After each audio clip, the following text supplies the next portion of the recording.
right? Are you going to tacos and tequila? When is that? I didn't notice when the I think tacos and the tequila next is. week. I think it's the next week after that. Mm-hmm. Mm-hmm. Yeah, Gotcha. you got David Banner.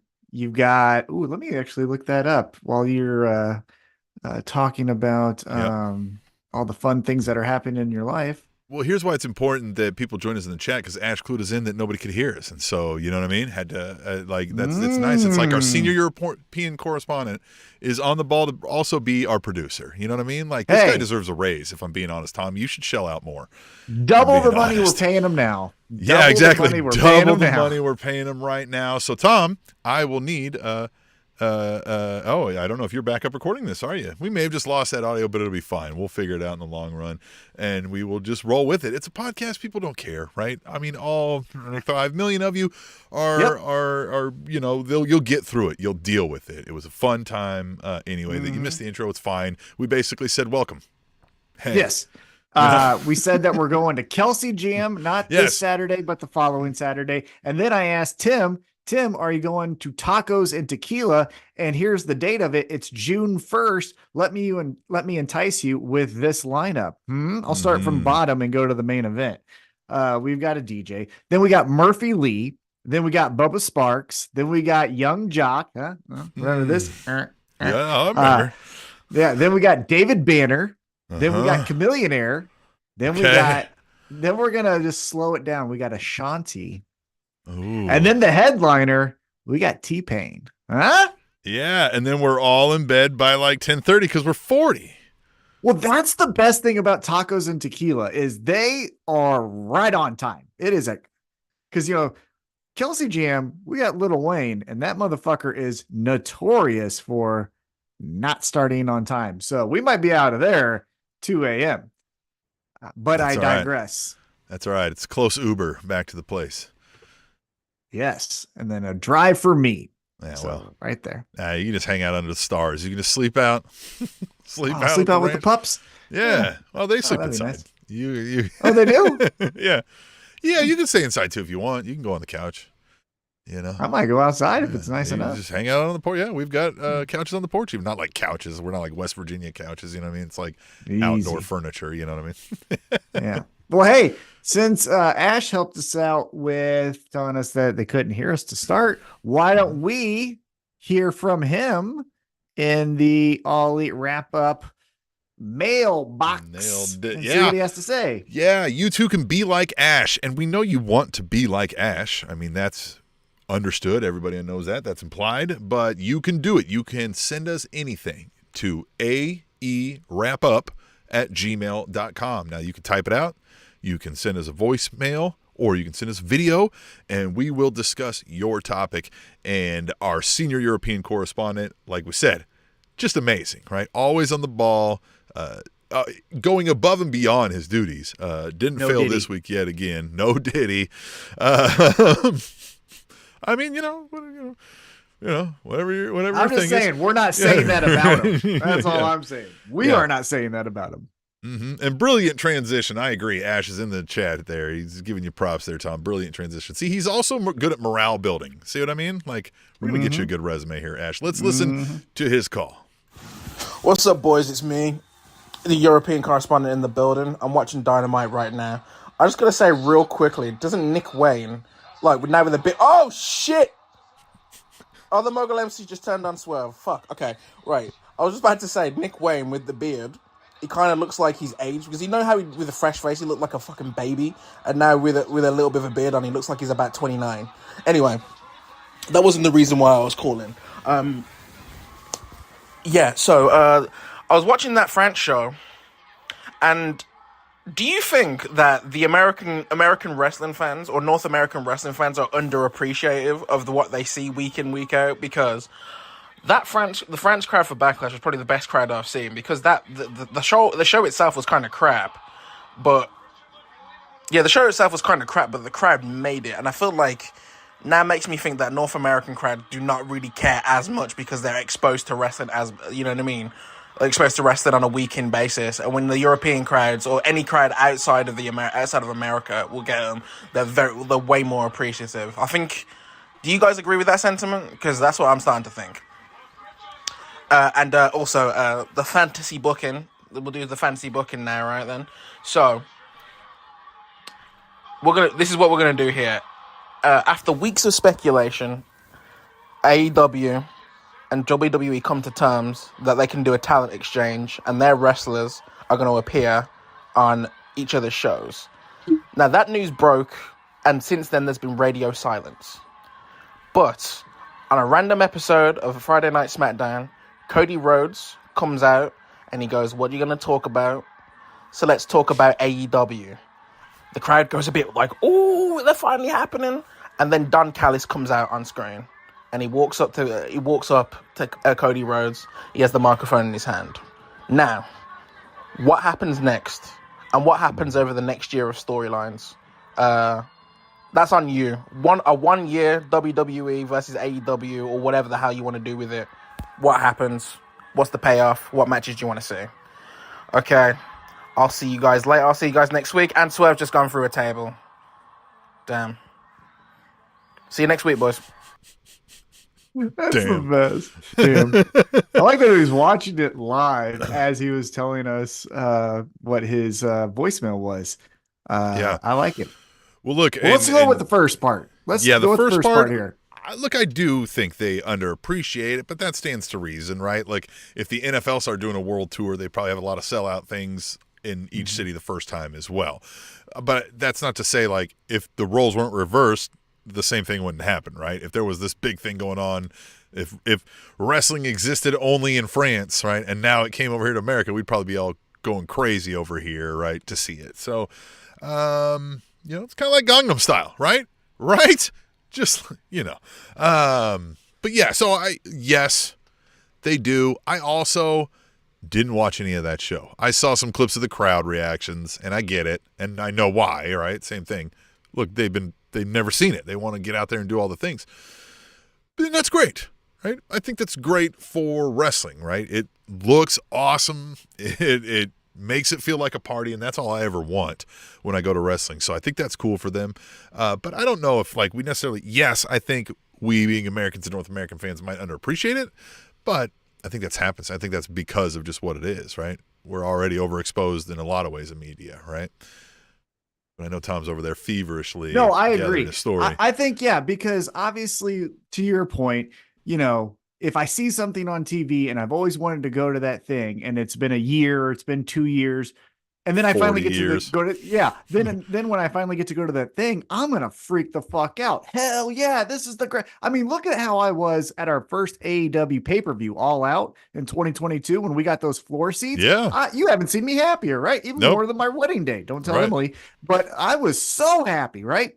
It's because I've been waiting to go to an AEW pay-per-view for so long. Now, that's even domestically. But again, think internationally.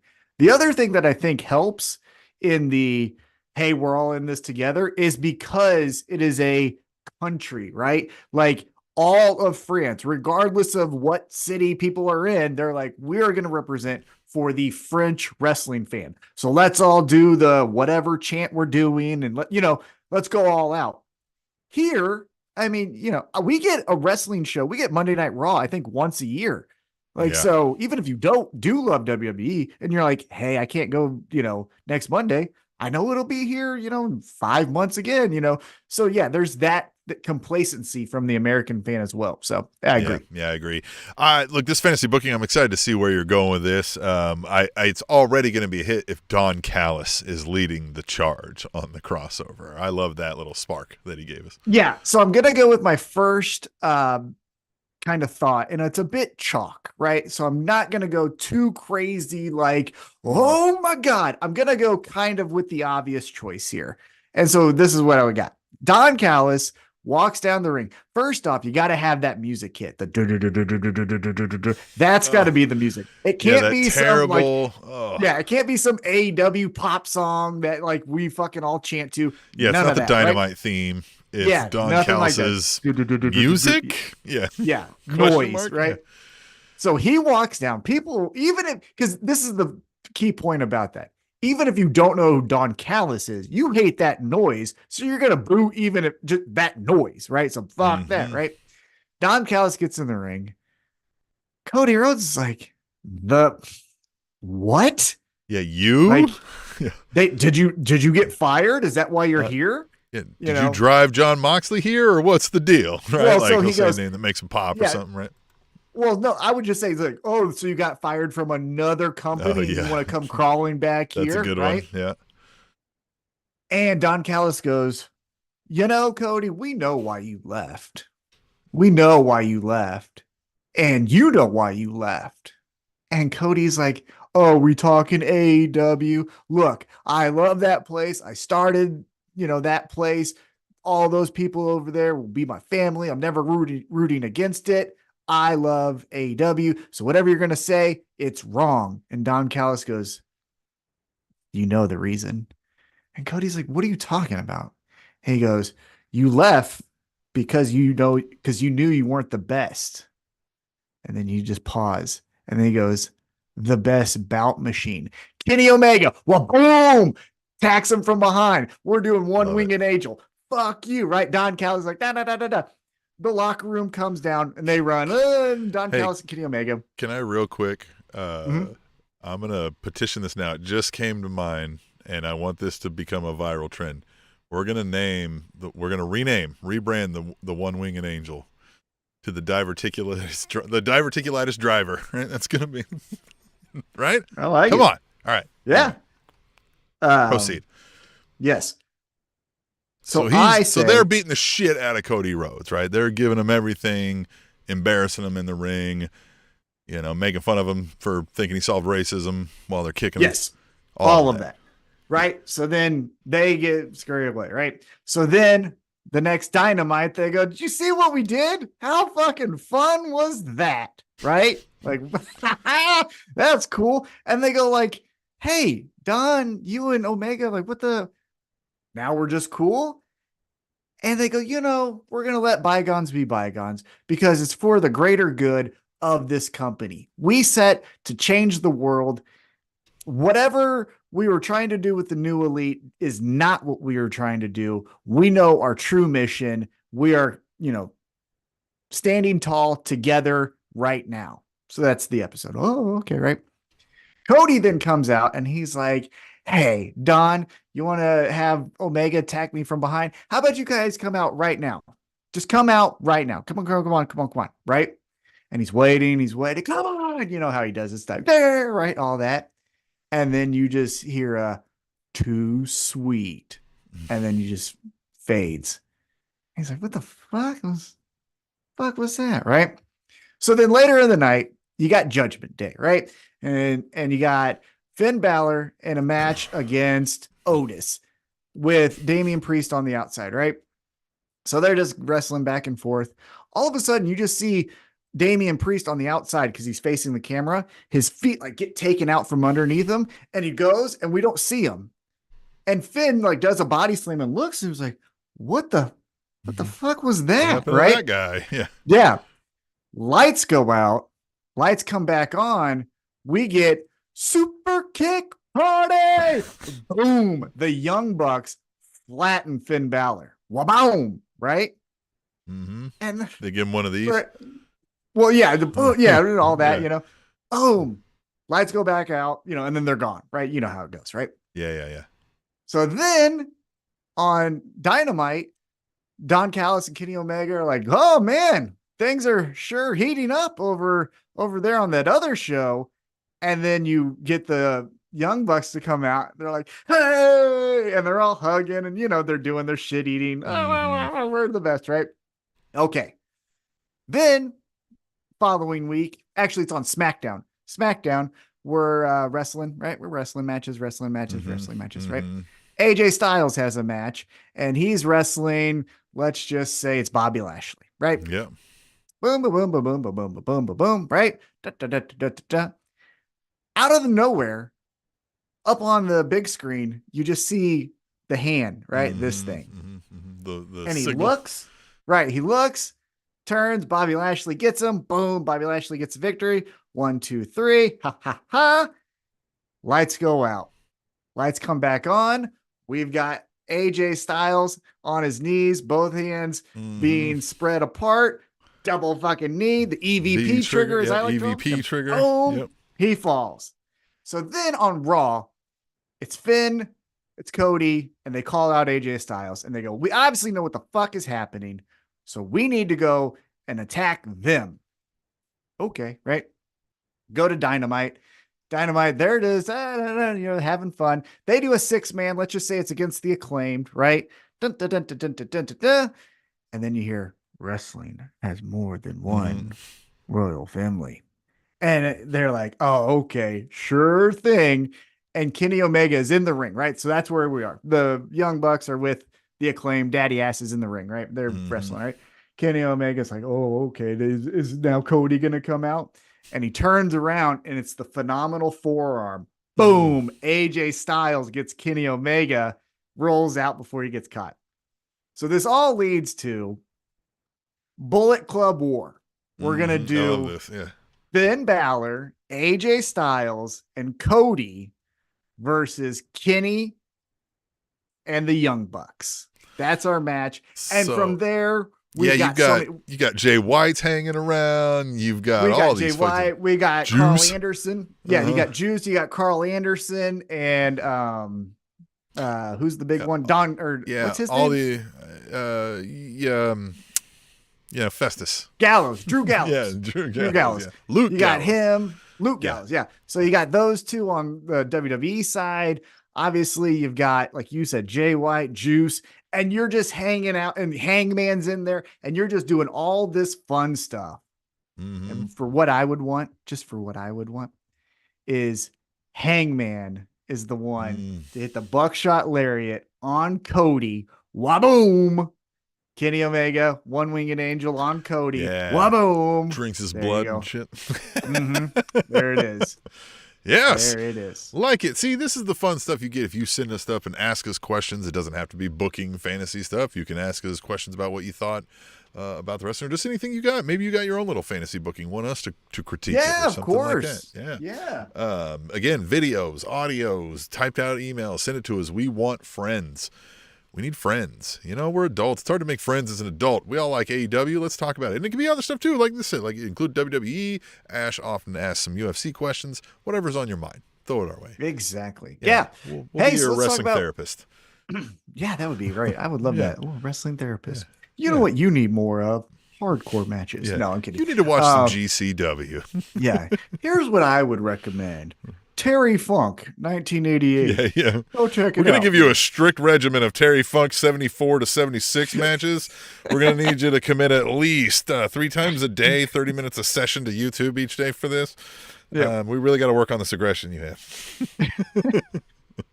You're not confident? We're going to need you to watch every Tony Storm. Yeah. We need you to watch every Tony Storm promo as timeless Tony Storm and apply that to your life. Yeah, exactly. Go. I love it. Yeah, no, I love it. So, all right, we are big AEW fans, as you can probably tell by the name. We urge you, if you're a big AEW fan, talk to us. Like we said, get in the chat here, live with us on the YouTube. Send us emails to aewrapup@gmail.com, and we will talk about it right here. We also, Tom is out there live threading during the shows, the Dynamites, the Collisions, and the Rampages whenever possible, but always the Dynamites. And it's a blast over there on Threads. We are at all Elite Wrapup with the underscores in between, right? All _Elite _Wrapup. So check us out. AllEliteWrapup.com has all the links, including donate links if you're a baller. Looking at you ballers. Huh? All of you ballers. All right, so beer sponsor of the week. We also got beer sponsors of the week if you want to jump in on that. Yes. Yeah, you just send us a bunch of money and say, go get some beers. And we say, okay, because we like that. So, and then we tell everybody how great you are, right? We can tell them, plug something. If you want us to plug something, we'll tell everybody how great you smell, how great you are at your job. If your boss is listening, right? Well, how about that? If you be the beer sponsor of the week, I'll act as one of your clients and I will send your boss a thank you for the great work that you are doing on the job. Love that. So, Tom, Dynamite was last night. I thoroughly enjoyed it. Yes, it was a good one. We're still out there in America's hat, known as Canada, and it kicked off with it was Edmonton also, which is, as I thought about it throughout the night, as they kept referencing it, I was like, yeah, that really, as much as I forget Canada exists, I definitely forget Edmonton exists. I do to a certain extent, but as you know, Tim, you're a recent hockey guy. recent hockey guy here. Connor McDavid is the Patrick Mahomes of hockey. Like, Yeah. I'm being dead serious. As good as Patrick Mahomes is currently in the NFL, the equivalent is Connor McDavid. That's the cool. equivalent. That's good. Yeah. So yeah, it is hard when you're a hockey guy to not know of Edmonton, I guess. Yeah. And the Oilers fans out there, I tell you what, they let themselves, those were some of the loudest pops when Christian was talking that shit on the Oilers. Fuck. God, love Christian. Hey, so let's talk about this first opening match because we started with a fight, and this was a fist fight. We had freshly squeezed Orange Cassidy versus Trent Beretta. And don't know if you noticed this before the match even started. Trent now is coming out still with the best friend shirt, but they're all marked out except for him. Yeah. And I still love that he does the hands in, and that's his like entrance. He still does have the Orange Cassidy like knee pad thing going on, but yes, like the shirt is matched out. He's still got the music too, right? And it's the same stuff. So before we get the fight started, one thing of note, that should be his thing. I'm my own best friend. Like it's his new thing moving forward. He's like a lone wolf. Like I'm my own best friend. Well, one thing I wanted to note before we get into our commentary on this match was that Taz was out because of a legitimate, it seems like, surgery. I think it was a knee surgery. So he couldn't fly, which obviously makes sense. So who was sitting in for him? Don Callis. That will pay a little bit of a dividend towards the end of this match. So we're getting this knockdown, drag out fight. Orange Cassidy gets the victory. Long story short, there are some brutal moves. But then after the match, Trent attacks Orange Cassidy. So, Tim, up until this point, what do you think about our opening fist fight? Match is fine. You know, I get Orange Cassidy gets, he's getting brutalized, getting beat up, but he is supposed to be better. So he gets the victory, and that pisses Trent off. And that now we can continue, even though we had a match already. That's all pro wrestling, elementary stuff. As we get into that, he's attacking him. And then he's attacking him a little bit more. And then he goes and gets a toolbox from somewhere, an old military, like a World War II military toolbox. Mm-hmm. And some people might keep their weed in that kind of box, just saying. Some people. You know what? Yeah, you know what my favorite kind of weed is? Mm-hmm. Cocaine. Continue. So he gets that. And then Don Callis is like, oh, my God. And now Chris Statlander's like, whoa. I'm like, wait, he was throwing him around earlier after the match. He was giving him one of these and one of those and giving him one of these. Right? He was giving him all that and nobody gave a shit. But then, sorry, I popped Tom with an inside joke there. But yeah, right. Like that was my takeaway. It was like, okay, why did you guys suddenly care? Maybe we get into that. Well, I'm going to tell you what he means, sweet daddy. It means he's going to give him one of these. And I love that the commentator was like, okay, I believe you. Please stop. Please. And he brings in someone to translate and then he just says the same fucking thing. I like that so much. Okay, we'll post Indie Pro Wrestling. This is why you got to go see your Indie Pro Wrestling. It's the best. It is the best. So one thing that I had noted while I was watching the match is you could get a couple lines here from Don Callis. Like one I wrote about was Trent countered a move from Orange Cassidy, and Don Callis says that was well scouted right there, which was interesting because it was kind of alluding to who scouted him? Me, right? Now, as you had mentioned, Don Callis kind of intervened right when it was about to really take it to the next level. And then he also leaves with Orange Cassidy. He takes Orange Cassidy up to the entrance ramp as Chris Statlander has to damn near carry him. As Chris Statlander stays with Trent, which did you catch that? Chris Statlander was like, hey, what are you doing? And he just goes, why don't you shut the fuck up? No, I didn't catch that. That's great. I need to go back and watch that. He's like, why don't you I can just picture it now. He's got one of those best, I'm annoyed, shut the fuck up faces. Yeah, that's all it was. Yeah, why don't you shut the And she was like has heard it 100 times. You know what I mean? She's like, okay. Trent looks like every guy who's worked at a place for about maybe 4.5 to 7 years, and he thinks every supervisor and manager is an idiot, right? And they are. Yep. But that's exactly what Trent is perfect. He fits that 100%. Yeah. So again, I'll ask you kind of your feelings on this because we're getting good progression. It's not like hit you in the head, but my main interest is what do you think Chris Statlander's angle is? It is weird because Chris Statlander, and we've said this, we like it when, this is not the only thing going on in Chris Statlander's life, right? Like she's Yeah. got Willow as a friend, and they're completely different, right? They're not the same storyline. They're not even talking to each other. But this is weird with her. Yeah, until I see more, I still get the feeling Chris Statlander's innocent bystander, and maybe Trent can get in her ear, maybe if she does anything dastardly. But I don't think like she's right now faking being, a disinterested party or something like that, right? Don Callis, I like the idea that you kind of floated there, where Orange Cassidy, my God, you don't deserve this. These people are fucking with you, man. Here, let me take you back. Let me help you out. You know what I mean? I got your back. Trent, he's going to be here at this time. He's going to be fucking, you know what I mean? Like, he'll be getting out of his car at 7:13. He won't be looking behind him. You can whop him with, you can Nancy Kerrigan him. Yeah, old guy reference, listen to that. So, yes, I don't know about Chris Statlander. I think until I see a little more sinister from her, I think she's being used at best. Possibly. Because I keep going back to the Whisper. AEW does a very good job, especially with like that core AEW crew, right? The Best Friends, Orange Cassidy, Elite, Bucks. all of those guys, those day one guys.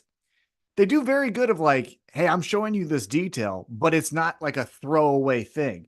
So I keep going back to when Trent whispered in Statlander's ear and Statlander stood there frozen. So I think and here's the other thing that I've noticed. Maybe I'm just weirdly observing this. Statlander isn't necessarily helping Orange Cassidy at any of these points. She's stopping Trent. Yeah, especially and not even stopping him from the get-go. Like I said, it's stopping him from going too far. Yeah, and so it's like a thing where it's like almost as if, hey, it could be anyone. Now, why are you doing it? Because it's Orange Cassidy. But really, it feels like just don't take it to the next level because you're going to get suspended or fired or, hurt by someone else, right? Something like that. So she's the one that I'm most interested in right now. It could be nothing, right? It could have been a whole lot of nothing. But if you tie Statlander's actions into the other storyline that she's in with Willow and Mercedes and her grabbing Mercedes and all of a sudden Willow got smacked. Now you're putting two things together. And maybe I'm doing an Always Sunny thing where I'm Charlie Day and I've got the whole fucking thing. But or I'm Chris or Windhorst. I'm Brian Windhorst. I'm just saying there's things out there, basketball reference. Maybe. And Don Callis is interesting. Very interesting. Because again, Pro Wrestling Folklore says face tag team breaks up, the heel gets a heel manager.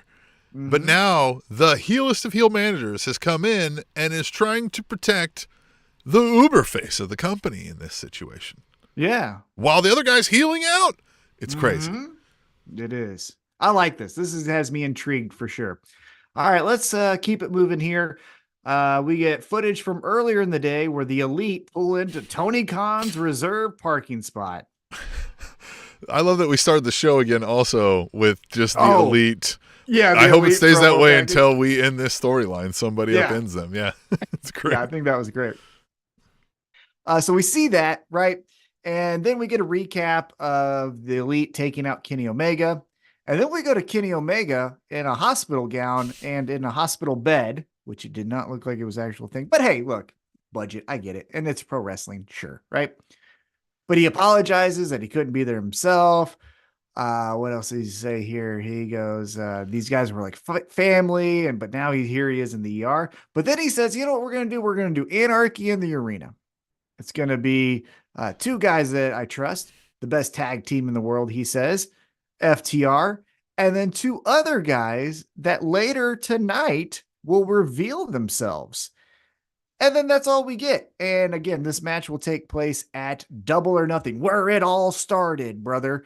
And the granddaddy of them all.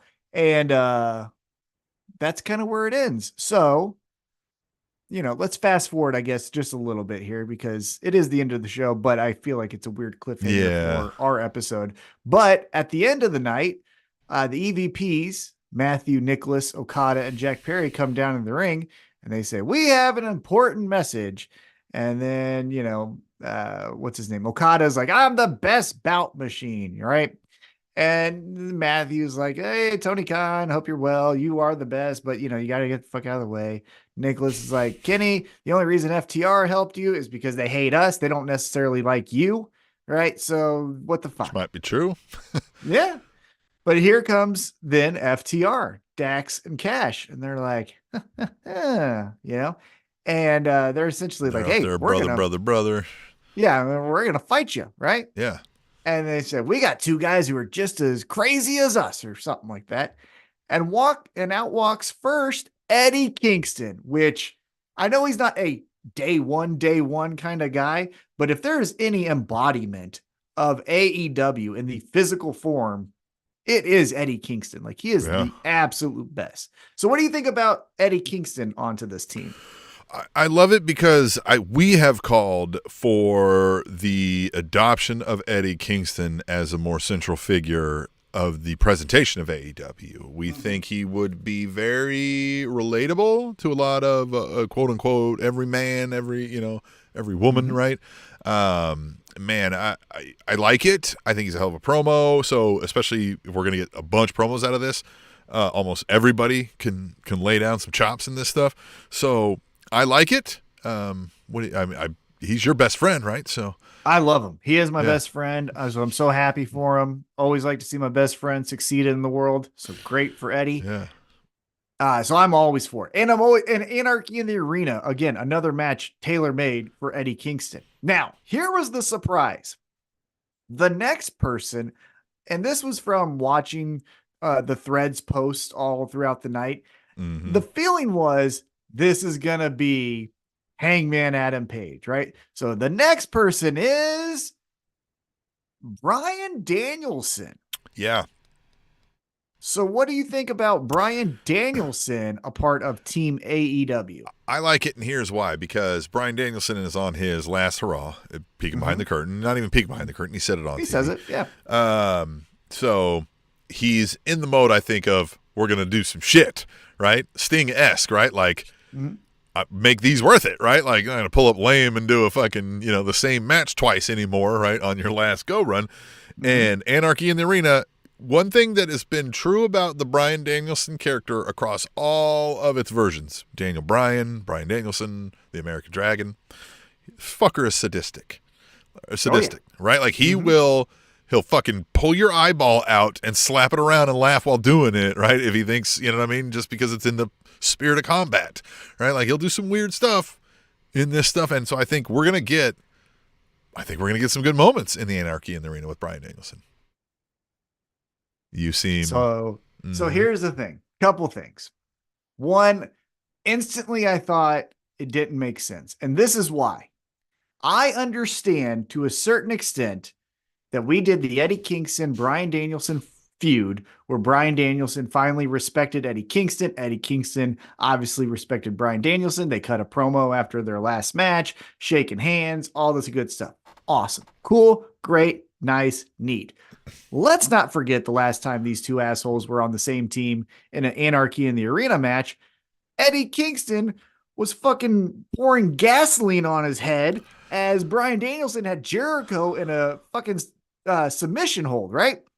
So maybe not the best terms on this match, right? If it was just a normal match, maybe, but Bryan Maybe Danielson, that's the thing we get. Maybe like they lose because those two started fighting mid-Anarchy in the Arena. Right? Yeah. That could happen. Here is my guess, and I have no thing to back this on. I'm literally just speculating, reckless speculation, as I like to call it. I think Bryan Danielson gets taken out either that night or before the event, and we have Team Arriving AEW on a white horse.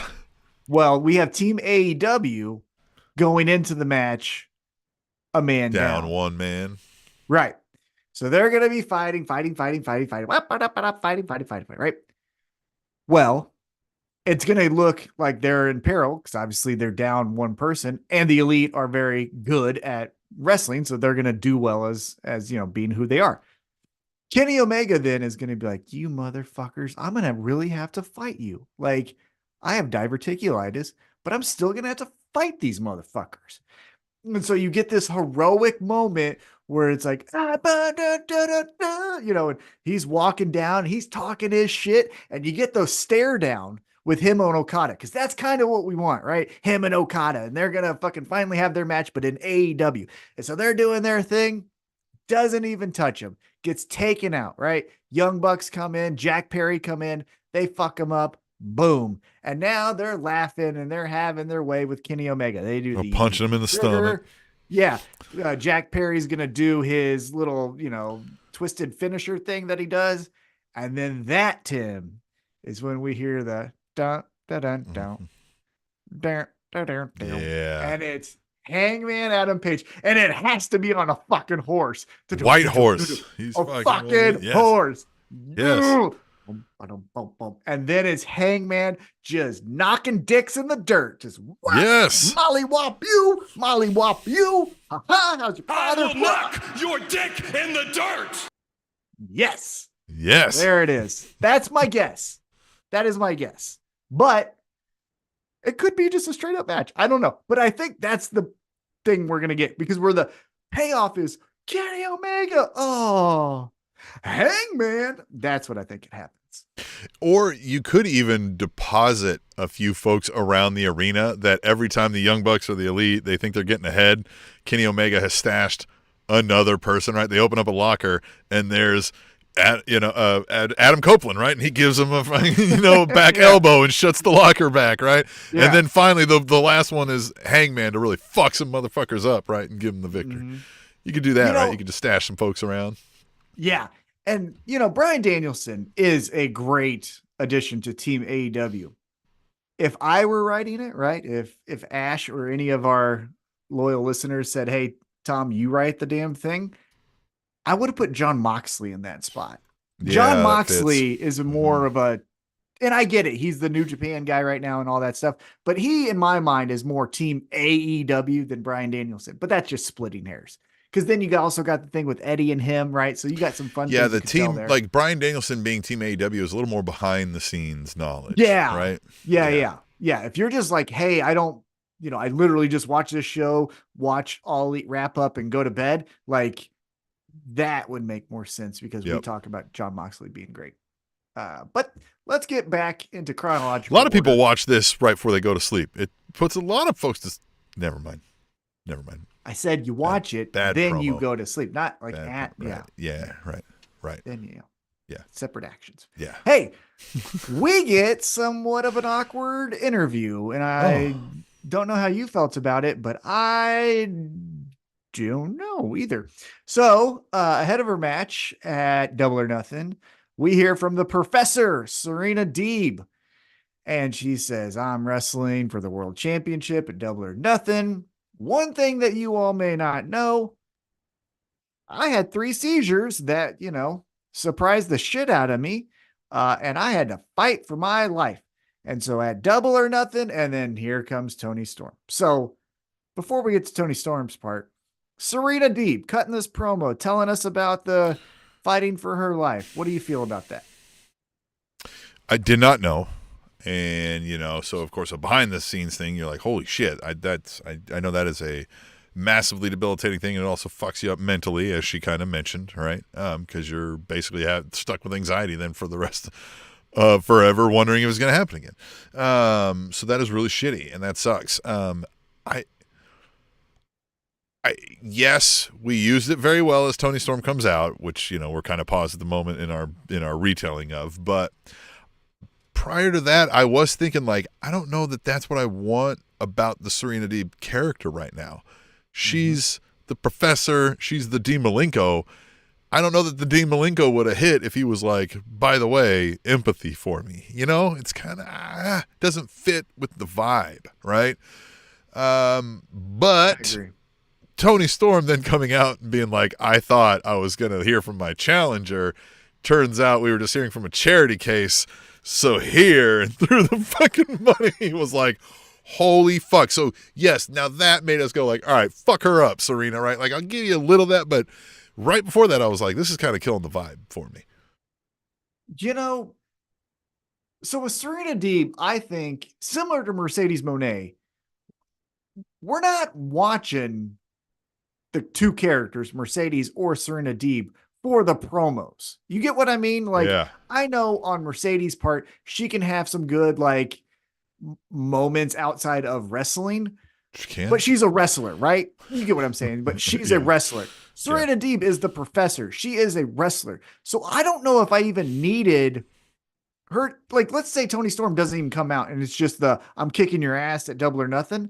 I don't think we need that. I think what we could have had that would have worked better is just Serena Deeb knocks the shit out of some other girl and then says, I'm kicking your ass for personal reasons. And then Tony Storm could be like, oh, no, you have personal reasons. You're a charity case. And, but the promo, it felt too real for her, right? Yeah. Sometimes you get people talking from the heart and it comes off awkwardly, but we didn't really know what she was going to say. So it kind of was clunky to get there. Everything before has always been, I'm Serena Deeb, I'm a badass. I'm going to eat your fucking liver and, you know what I mean? And laugh at your family on my way out. And then she came like, by the way, you're like, wait a minute. Yeah. What? What's happening here? I was like, are you dying? Is she leaving? Like, what's going on? Yeah.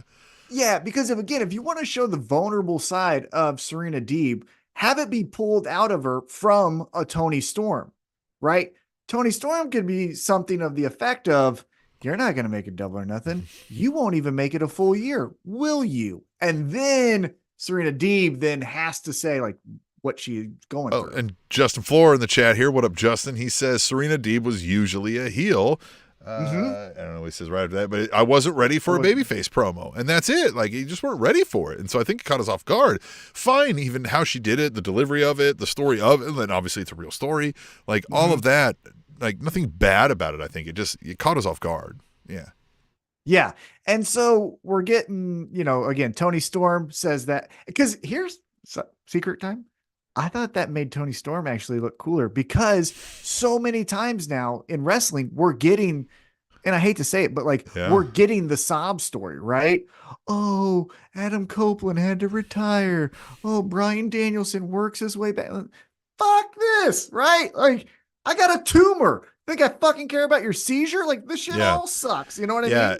Remember, like, when Alex Smith came back to the NFL from his major leg injury, he didn't do so great. You know what I mean? And like, Patrick Mahomes is now winning Super Bowls, right? Like, it's kind of how it is. Like, I get, like, it's wrestling, so we don't have to do that. And we can tell some stories, but you're right. There is a lot of that where we don't seem to know greatly right now across pro wrestling, I think, how to tug at heartstrings without making sure it's like if somebody didn't give us the basis of a real story.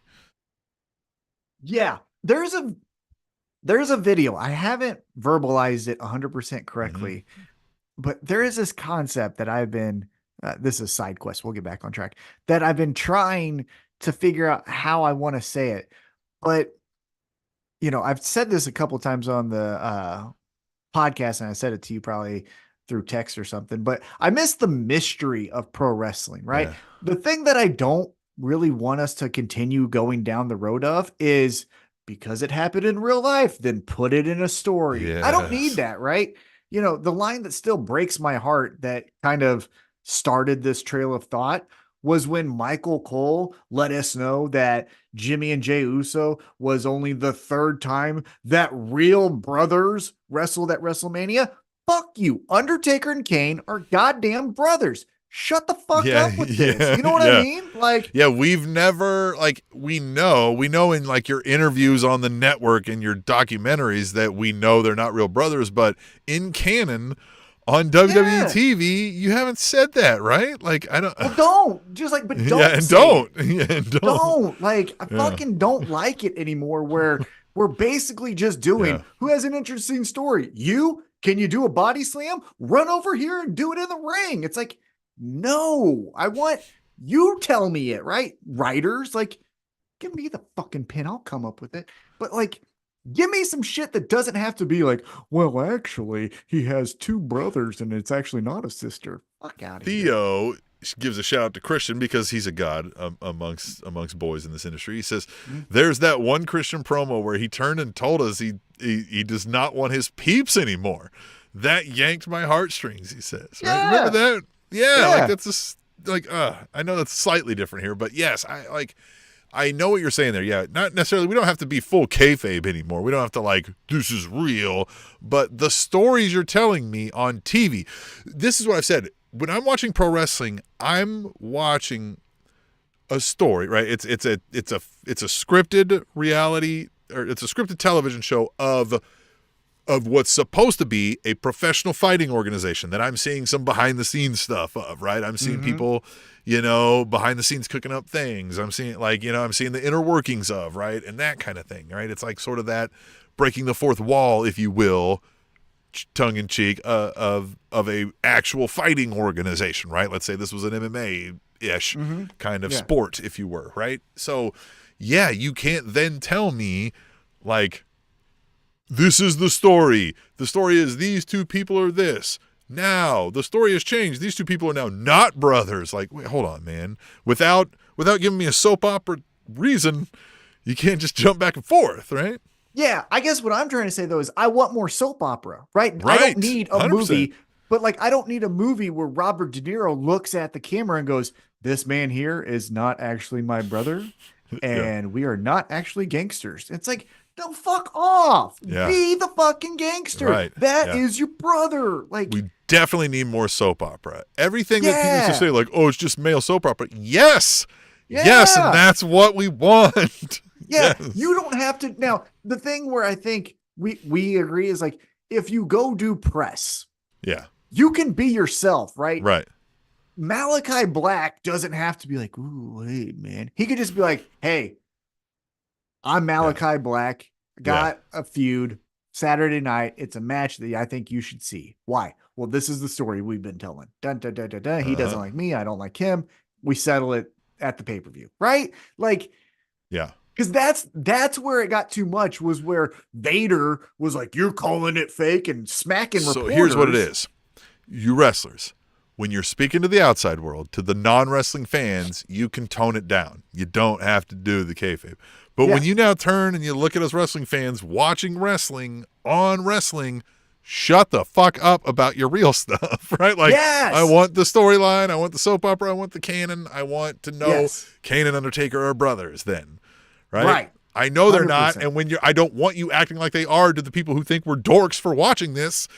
Yeah. Tone it down a little, right? But then Yeah. nerd out when you come talk to us, right? Like, let's Yeah. get into it. Go meta. Because again, if we're just gonna make, then let's just get Lance Storm to be the biggest villain because he stole all that money from charities because he lied about, fucking just get him. Let's do then. Jeff You know what I'm Jarrett, saying? Global Force Gold. there. Yeah, there you go. Push him to the moon because he Vince does evil McMahon. stuff. All right, never mind. Yeah, easy. Okay. All right. So Timeless Tony Storm, she ends this with saying, "I don't give a shit." And Tony Storm goes, "Oh, I don't give a shit about you." And then Tony Storm goes to hit her. Serena Deeb knocks her out. Boom. I like that part, right? Sometimes like, you bitch, and just a wham, like, Yeah. fucking dumbass, right? Lays Now it her adds, it's like, uh-oh, Deeb might do that again. Might Yeah. knock you the fuck out. Lays her out. Now, here's the thing that I thought was interesting, though. Well, let me get to this before that. We go backstage real quick. Orange Cassidy is being examined.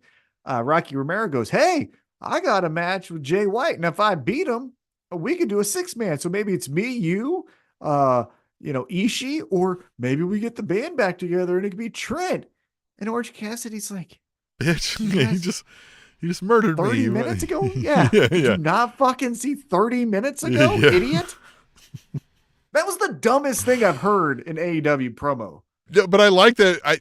I wonder if more is coming, because also Don Callis threw a dig in later. If you caught him, he said Rocky Romero's made a career out of keeping others down and squashing folks, and whomever he was talking about, whoever's wrestling, didn't like it anymore, and that's why they, whatever. I like the Jay White promo here. Jay White delivered a real solid promo when he comes in and starts shitting on Well, we're him. not there yet. We're not there that's yet. not here. Oh, that's later? Yeah, okay. All right. Yeah, it's later. What we get, and this is where I thought was interesting, is obviously earlier in the night we just saw Tony Storm gets knocked out. Well, our next matchup has Mariah May rolling solo, taking on Harley Cameron with Saraya. So here's an interesting part where Mariah May still doing the Tony Storm thing. No Tony Storm. Right, yeah. No Tony Storm. But here's Saraya, who was Tony Storm's like fucking pal, Former right? friend, So yeah. they should do something there with that. Yeah, I didn't realize I don't always religiously watch the rampages and the collisions each week. Was Harley Cameron a thing with Saraya? I didn't realize this was going on. Mm-hmm. Okay. So this all started with Cutie's gone now, right? Our biggest fan. Yeah, Cutie's Cutie's not there gone, anymore. unfortunately. Yeah. I mean, he's back, but he's gone, right? So this is how it all started. Real quick side quest for everyone to get caught up on how Harley Cameron is with Saraya. So Saraya was getting jealous that Ruby Soho was with Cool Hand Ange, right? And she's like, what the fuck is happening? I can't lose my friend, right? So she gets Harley Cameron to kiss Cool Hand Ange, which that's then right. upsets Ruby, right? And Right. so, blah, blah, and Harley's like, I don't know, Saraya, I guess is my friend. Like, she's being nice to me. And Ruby's like, fuck you, bitch, right? Then Harley Cameron is like, well, hey, Saraya, you got this crazy brother. What if I just rub up on him? So they haven't really alluded to like a relationship, but it seems like the Harley Cameron character definitely likes Saraya's brother. And so that's how they're interacting. So it's kind of like a duo, loosely connected because of some other storylines. Gotcha. But Mariah May is here by herself, which is an interesting aspect because she's always been the heel who can, Tony Storm can grab the leg or throw in the towel if things get too serious for her. But no Tony Storm. Mariah May picks up the victory. Wait a minute, hold on. Did I get that right? Yes.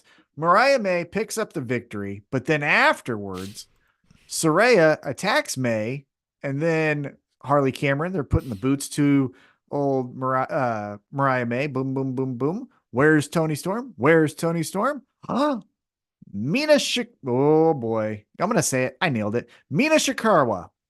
You loved it. Nailed it. Sprints to the ring. Harley and Saraya, they leave. Where was Tony Storm? What do you make of this kind of story? The sub story?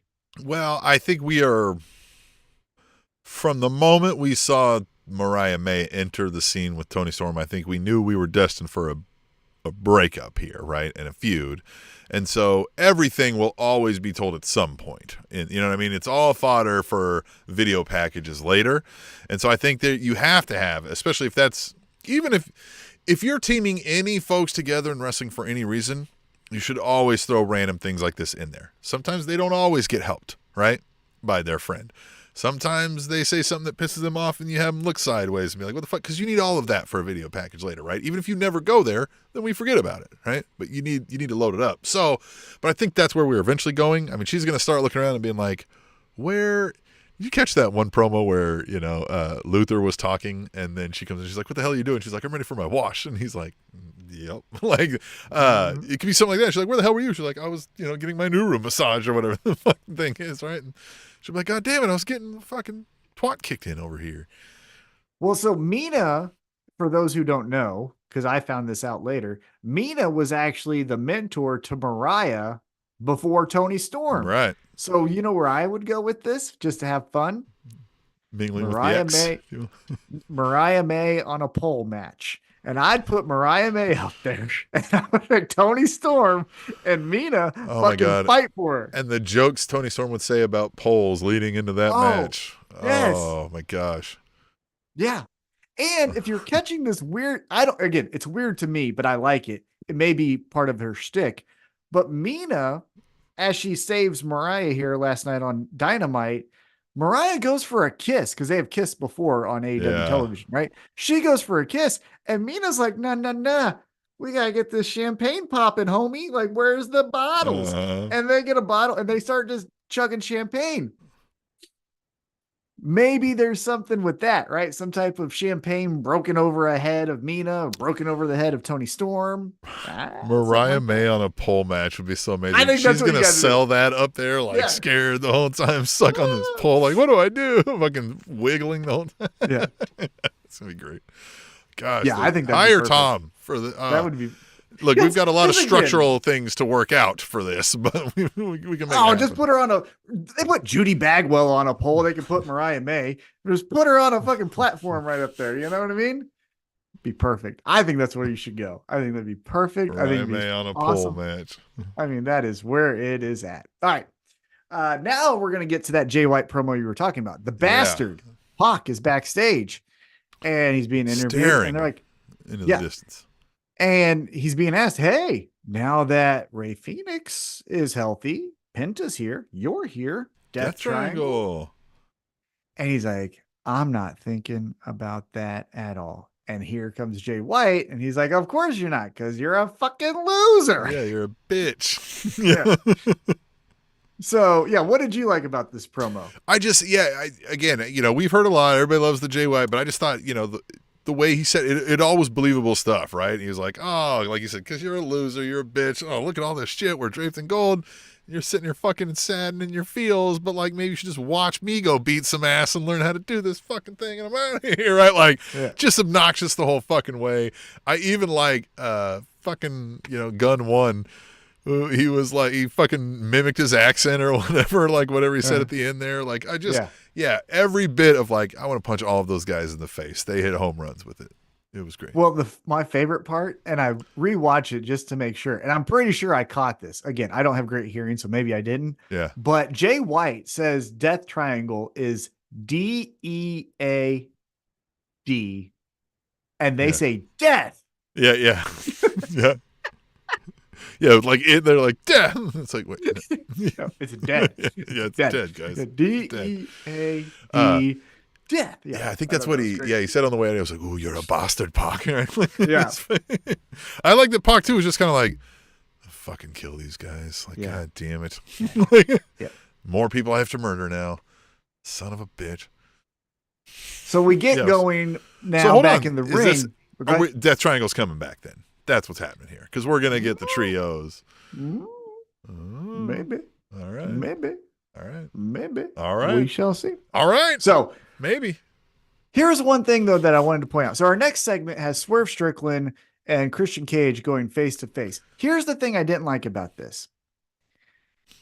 I don't like countdowns in my wrestling because what you're telling me then is the match I'm watching now is over in 6 minutes.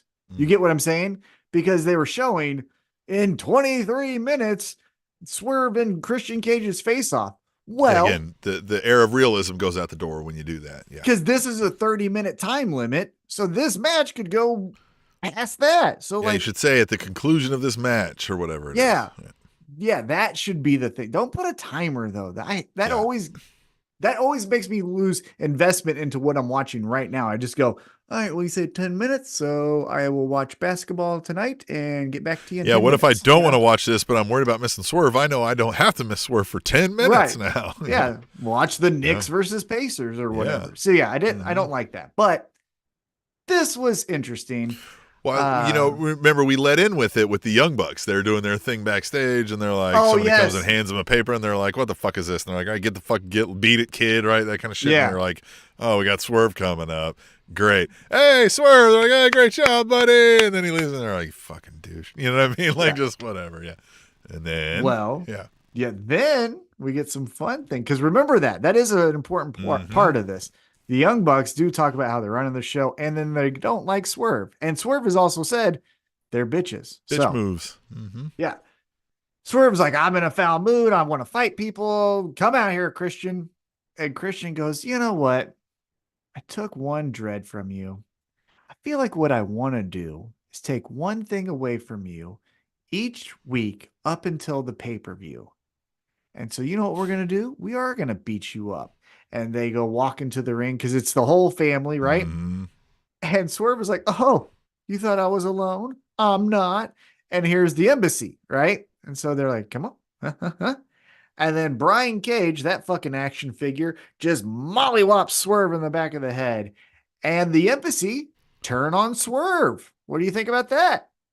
Uh, Good. I like right in the lead up to this, Swerve delivers a line. He's like, or what he was like, before I beat you like Drake did to, or before I beat you like Kendrick did to Drake, this thing. And he was like, Yeah. it won't be the last fake father that got beat up in Toronto or some shit like that, Yeah. from Toronto that got his ass beat, something like that. Yeah. Yeah. Look, I think we were calling this for a while with the embassy not needing to be around Swerve. If we're going babyface with Swerve, they don't fit. Having a posse would be fine. This crew ain't it for a face posse. So good that we got that out of the way. Love how we played it off as it continued to unfold, right? Because at first it's just they're hitting them and the family's sitting there like, ah, bravo, right? They're like, this is great. I love this. And we're just like, oh no, what's happening? As they maul Swerve. Yeah, because they maul him. Christian Cage is happy. Then we go backstage and the EVPs applaud Christian. They're like, hey. Yeah, standing Christian, applause. They're like, great, yeah. wonderful job. Excellent. Yeah. But then Christian approached the Bucks and thanked them for the great idea. Great idea, guys. Yeah. And Christian says, it's been a pleasure conducting business with you. So this Matthew started doing says, great stuff, right? Yeah. Matthew says, looking forward to more. And then Christian ends the conversation with, yeah, it's the start of a very fruitful working relationship. Then Matthew says, like, that's not a bitch move that we did, is it? Like, right. Kind of self-aware that he's a fucking asshole, but yeah, what do you make of this whole Yeah, I love that. He's like, they say that wasn't a bitch move, right? And then Nick was like, no.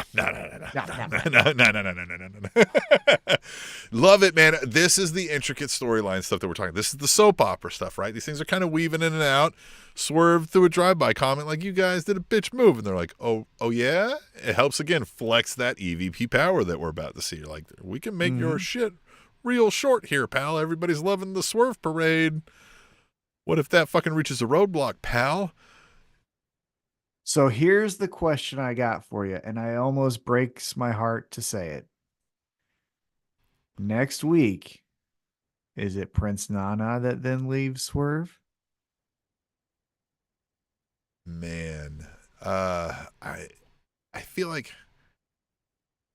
because here's the interesting part about this is the embassy did not join Christian, right? They didn't all then go up on the stage and hold hands and we've got a new faction. They just fucking said, I wouldn't. I think you need Swerve for the crowd hype. I not Swerve, but Nana. I think you just make him more Flavor Flav than, you know what I mean, than a manager. Heel.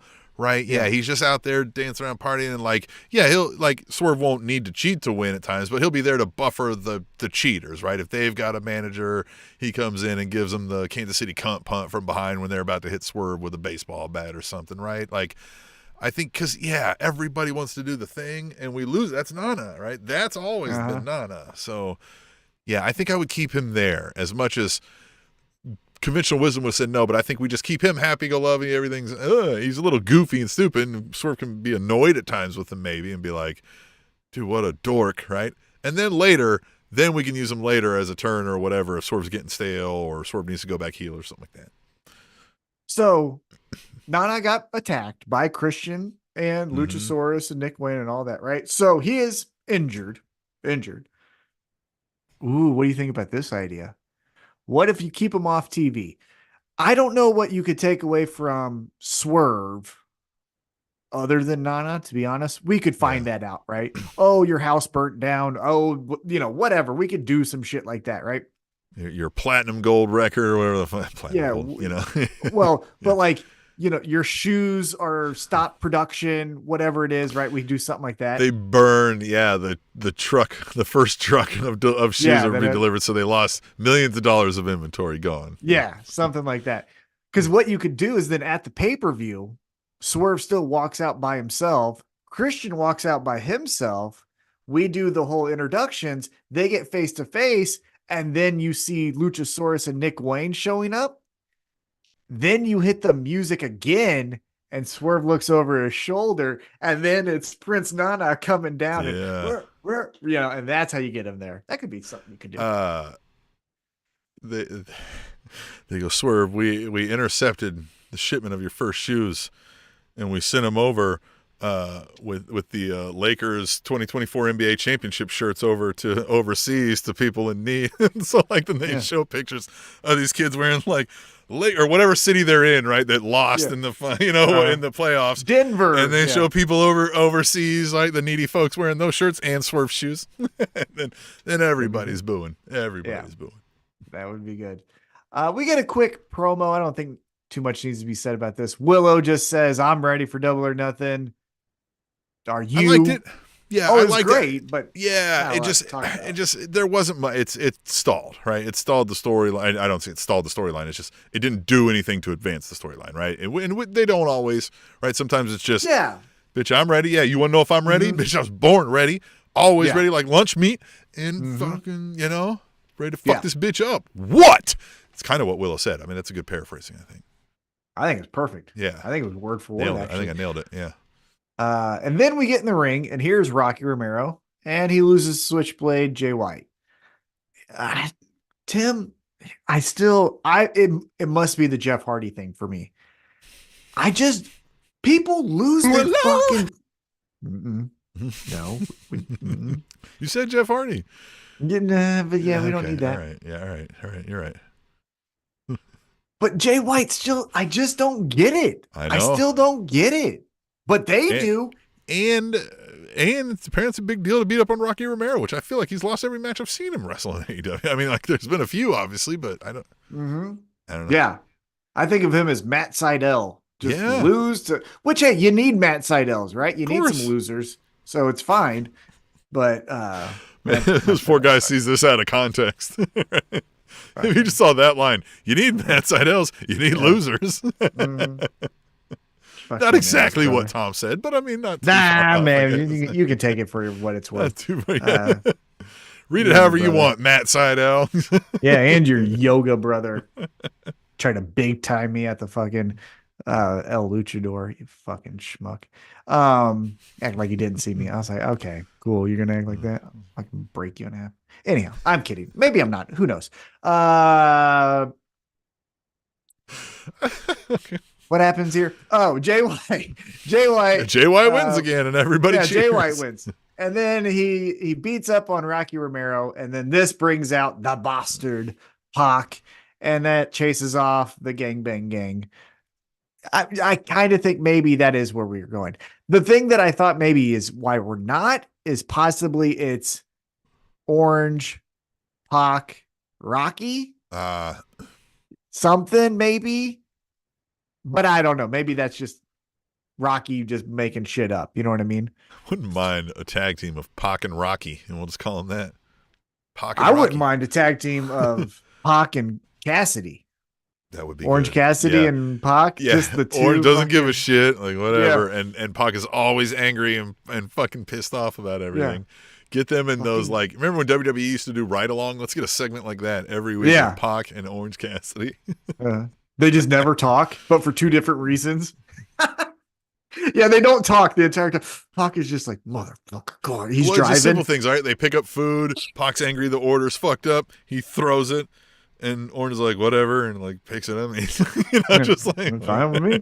Yeah. And then that pisses Pac off more. Yeah. God damn it. Damn it. Yeah. Fucking always do this to me. Okay, so then we get some in-ring action here. We get the learning tree, Chris Jericho with Big Bill, and they beat up on some guys. Neat. Hold on. Did Jericho fuck that up, or was that designed to fuck up? I didn't rewind when he fucked up the city name. Did he do that? To fuck up the city name and get it? No, I think he did it on purpose. Yeah. Oh, sorry. Oops. Sorry. Yeah. Canadian, I do like the one thing where they were like, he's like, I mean, you guys are like, Jericho's always here. And it's like, yeah, I mean, I love being here. I would be here more if I could. Like, you guys know that. Like, it's like, all right, good. He's playing into it, yeah. He's good. Tony Schiavone enters in the ring, and he says, Hook's returning next week. And Jericho's like, all right, Hook, we'll all celebrate together. Which is, again, just delusional. Yeah, what did he say when Hook, he's like, essentially tried to beat himself up with a baseball bat? Yeah. It's like, wait a minute. So crazy. Yeah. Yeah. So that's what happens. We're getting that next week. We shall see another segment of Jericho. With another group. Just Try to put over another young talent that'll kind of go mid. Not the talent, but like the result of the feud, right? Yeah. Well, because we know after Ricky Starks beat Chris Jericho, he's just in the main event picture. Right. Where's Ricky Starks? Anyhow, I don't know. I digress. I digress. Is he out the door too? Is he waiting out some final days? So. Yeah. I think so. He's not going to be very good. Well, NXT might love him. NXT might love that. Oh, yeah. Look, back in the day, we used to say everyone's like Dolph Ziggler. Now everyone's Austin Theory. It's Austin Theory. It's Austin Theory. Whatever that. Yeah, Aussie Austin Theory. Whatever that guy's name is. Whatever the fuck his name is. Ricky Starks will be, Black Austin Theory. Trick Williams is Black Austin Theory. Yeah, Trick Williams. Yeah. Or Carmelo is. Yeah. So it's all the fucking same. It's stupid. Yeah, but WWE, they're quick side note. I saw on social media that WWE fucking again bragged that the France SmackDown show was the highest revenue. You're just price gouging. That's not, you didn't get more people there. You just charged them more money. Right. Dickheads. Yeah. Which, by the way, everything costs more right now. That like everybody has record profits and everything for that reason. You guys are just charging more fucking money for everything. Yeah, you're just being greedy. There's no reason to be that way, but you're just choosing to do it because you're an asshole. I say this a lot at work. Those people, when they're at that level that make those decisions, they have to answer to the next time they show a graph, and that graph had to go up, or somebody's fucking fired, right? Whether or not it's good for the long term or the whatever, like we can't. Not even not go down. It's got to go up. And it can't stay either, right? Like the next fucking graph has to go up, whatever that means. Well, so more money every time, every term, every quarter, every month, every year. It's got to be more than last year's. Has to. Here's my quick side quest about that. I think it's because we have been bred in our DNA not to enjoy contentment. Right? Yeah. I opened a new ice cream shop. Great. When's the second one open? Yeah, exactly. I don't want it to be. I just want no. But like, are you going to be open? I'm open 5 days a week. Well, when are you going to be open 6? When are you going to be open 7? I don't want that. Mitch Hedberg, he said, people be like, "Hey, you're a great comedian. Can you write?" He's like, "It's as if I was a cook and I worked my ass off for years to become a good cook." And people be like, "That's great. You're an amazing chef. Can you farm?" Like, what the fuck? Like, no. I don't. I want to do this. Yeah, exactly. I want to do this. Like, right. Yeah, that's what I'm saying. Nobody can say we did great, guys. For 10 years running, we made the exact same money every quarter. Everybody be like, "You're fired." A long time ago. You had to make more. You had to make more than you made last time. Yep. Dope. All right, let's get back on track because we get the main event. It is the Cope Open Part 2 because now we have the House of Black's Brody King taking on Adam Copeland for the TNT Championship. And son of a bitch, if Brody King didn't say, "I'm going to try to die in this match," we got him gushing blood like a horror movie. We're getting all types of bing, bang, boom, bop, bada, boop, boom, boom. Get one of these. Get one of those. Get one of these. What does he mean? I'll tell you what it means. It means he's going to give you one of these. He's going to step in there on Friday night. He's going to give him one of these. And then after that, he's going to give him one of those. And that guy knew what he was doing, too, because he was trying not to laugh as he was fucking saying it. The best fucking video ever. We're going to have to put that out so everybody can see it on our social media again. Go check it out. You'll know it when you see it. It'll be a promo on our threads, all _elite _wrap-up. Yeah, man, Brody King, the monster of the House of Black, was giving Adam Copeland everything he could stand for, right? I like that Don Callis, he said, look, I've known Adam Copeland since, 90 whatever. He was like, he knows what the fuck he's doing. He's changed the game. He's blah, blah, blah. And he was like, Brody King has his work cut out for him. but so does Adam, right? Like, this is going to be a fucking battle. Mhm. And it was. Speaking of the monsters, fucking, what the fuck that one comedian said on the roast of Tom Brady to Gronkowski. He said, "Your mom, it looked like your mom fucked a monster energy drink." I know that wasn't like the most funny joke of all times, but it was the most like, that's the one that sticks with me forever. I was like, no, that is the most like, that is exactly what it looks like. I was like, that was perfect. Anyway, back to this. Yeah, man. Hell of a match. Again, you say this a lot. Anybody who watches wrestling and knows this isn't real, we knew what was going to happen here. So I wasn't super invested in how's this match going to go. I was more watching of like, Jesus, this is a train wreck. They're fucking, not in a bad way, like they're just violent. Yeah. Violence in every moment of the match, but we knew the outcome. Now, something that maybe threw us for a curveball is after Adam Copeland won, Brody King then has to attack him, right? So he attacks him. Kyle O'Reilly runs down and then, unleashes a flurry of offense on Brody King. And then we go backstage and Kyle O'Reilly's like, hey, so I helped you a couple times. Why don't I wrestle Cope open. Yeah. Yeah.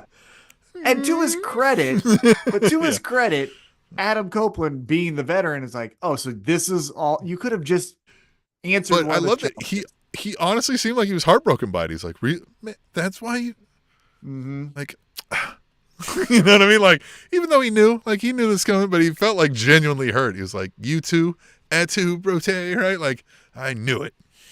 And I'm telling you, the way in this, and then another one, right? So he beats Kyle O'Reilly, and then it's Daniel Garcia, and then it's this guy, and then it's Isaiah Cassidy, and Action Andretti, and it's just like, oh, so all these young motherfuckers think I'm, they're circling me like I'm a dead carcass. Fuck you. You don't sneeze on that, bitch. Yeah, exactly. How you doing? Sorry about that. No. Well, I was just hoping. I was like, did Tom just die? Like, what happened? No, he just turned away. I was like, uh-oh, heart attack. Yeah. Would have been great. So I got to work tomorrow. I'll show them how much I mean to this company. The worst thing to do would be to die after a day of work. Wouldn't that suck? That like drive home, heart attack on the drive home on a Friday afternoon or something. Oh my god. Yeah, like you couldn't have killed me at fucking 7:30. Yeah. Like, if it was happening today, you couldn't have made it like after I had my morning shit or something. Like, fuck. Nice drink of coffee, kill me. Yeah, that would be nice. Yeah, wait for the crossing guard. Thanks for doing your civic duty. Okay, now I'm out. Right? Yeah, perfect. Yeah. Speaking of things, I don't ever see a fucking cross. There are no crossing guards out here. We live in a goddamn capitalist wasteland out here. Oh, you live out in the sticks though too, so that's the other reason. So yeah. I bet mad at bad transition. There's no sidewalks for crossing guards out here. That's the problem. Yeah. I won't make the transition. I'll just say Mercedes Moné. That was bad. Back. God, that was bad.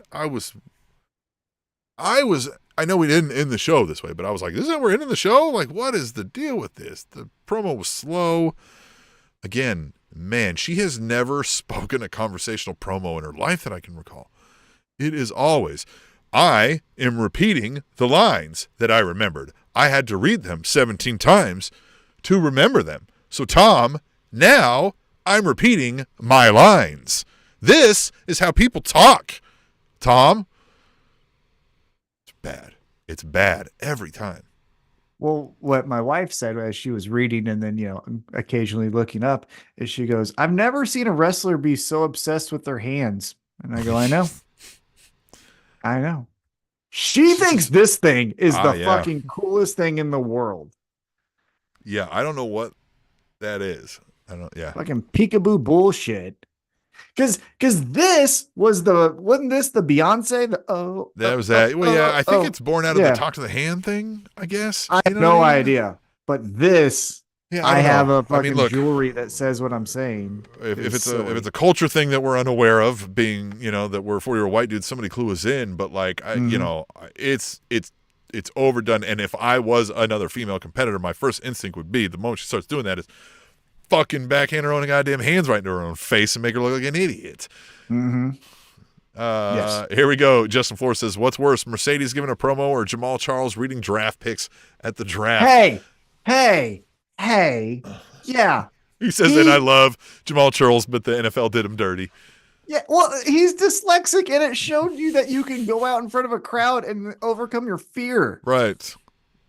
He's yeah, in the Special Mercedes Olympics. isn't dyslexic. She just like doesn't know how to talk like a normal human being for some Yeah. reason. Like she can't. And she doesn't seem to like know how to doesn't seem to know how to internalize this and make it like a real believable phrase that somebody would say to another human being. It always reads like she's reading a statement that was written to be read, right, and not heard. It's really bad.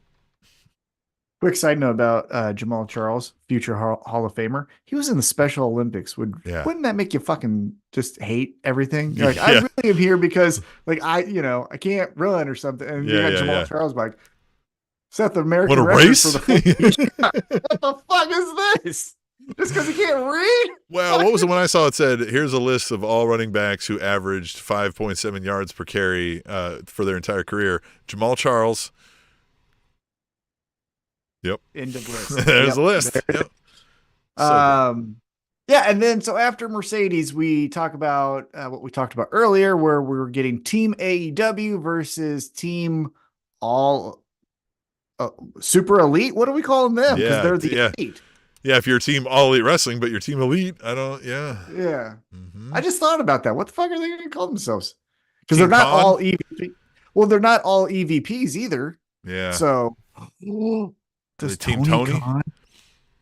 Well, does Tony Khan pull an Eric Bischoff? Well, does he pull an Eric Bischoff? Oh, and join the Elite.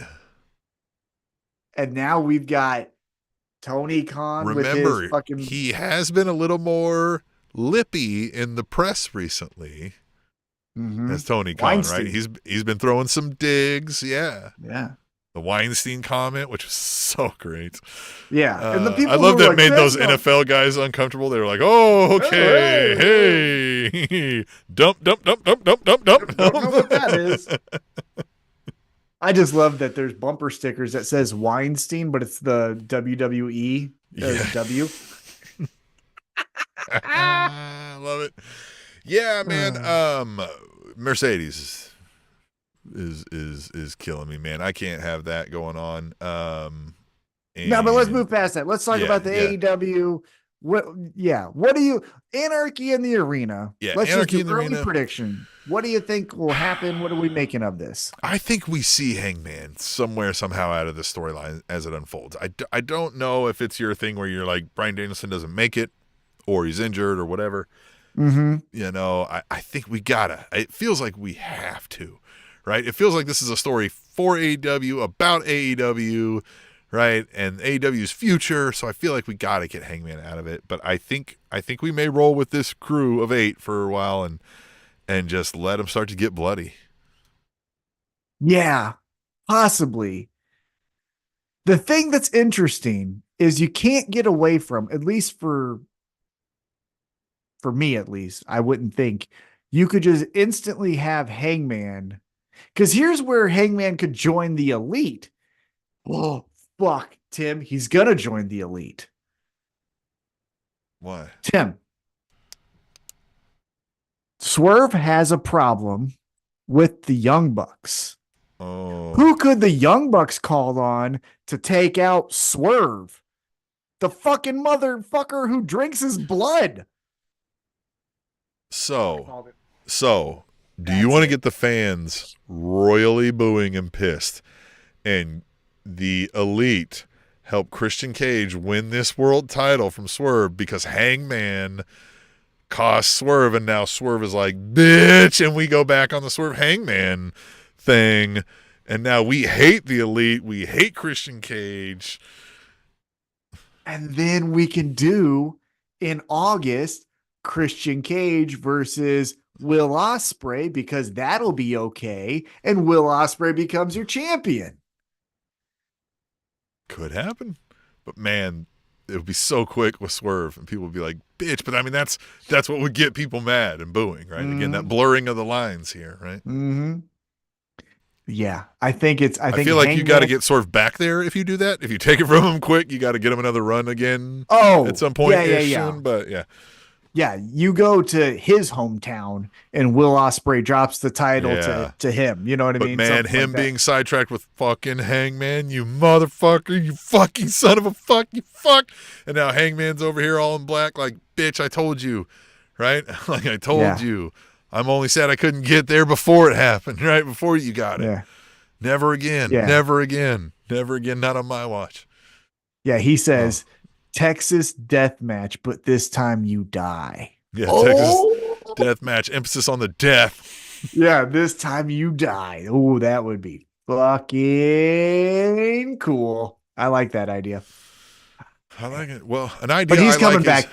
He's yeah. coming back to join the elite because if we're doing the little shots at Mm. Swerve, who's the one guy that connects both of them? It's Hangman.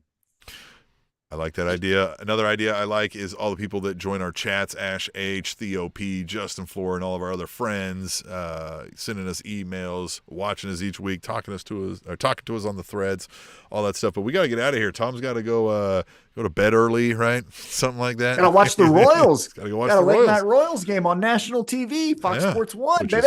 is rare. Yeah, which is rare. Yeah. So we got to go see that. So yeah, we'll just let everybody to it. Theo's excited. He got a shout out, so we'll say it again. Theo P75 is in the chat. Check him out, and we will be back next week with more All Elite Wrap Up.